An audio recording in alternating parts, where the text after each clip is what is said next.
Voting matters. And it's about to get a lot harder for Oklahomans, particularly women in rural Oklahomans.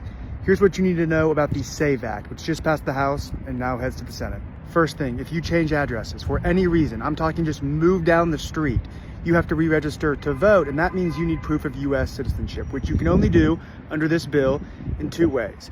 One, a birth certificate, two, a passport. That's a big deal. A lot of folks don't know where their birth certificate is. And if you don't have a birth certificate, you gotta go get a passport and pay $130.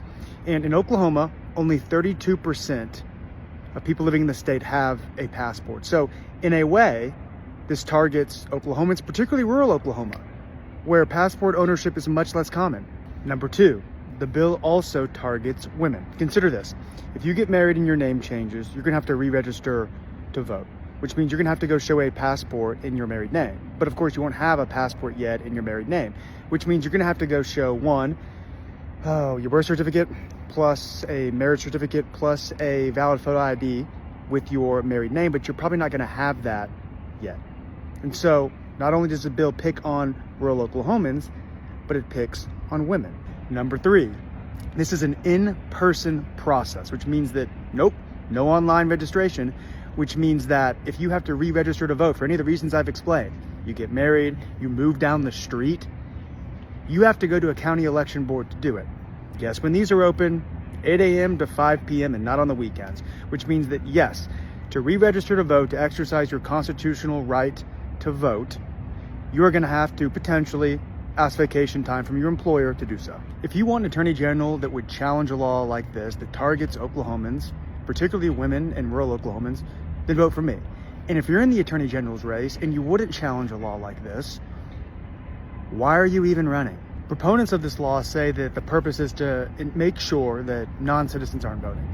I get that. Our elections need to be safe, secure, and non-citizens can't vote. But what this law really does is put the onus on the voter to prove their citizenship, rather than put the onus on the state and federal government, which have a myriad of ways to figure out if the people listed on the voter rolls are actually citizens or not.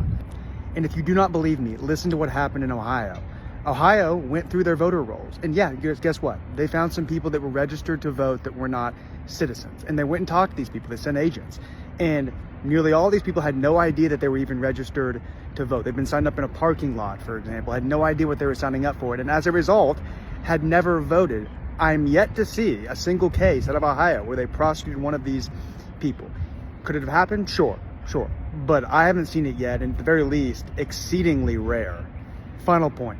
Elections need to be safe, secure, and non-citizens can't vote. That is not a controversial point, but let's do it in a way that doesn't target women, rural Oklahomans, and which actually puts the onus on our state officials to do their jobs and make sure voter rolls are secure. Here's the deal. If you want an attorney general that would challenge a law like this, that targets women and rural Oklahomans, then vote for me.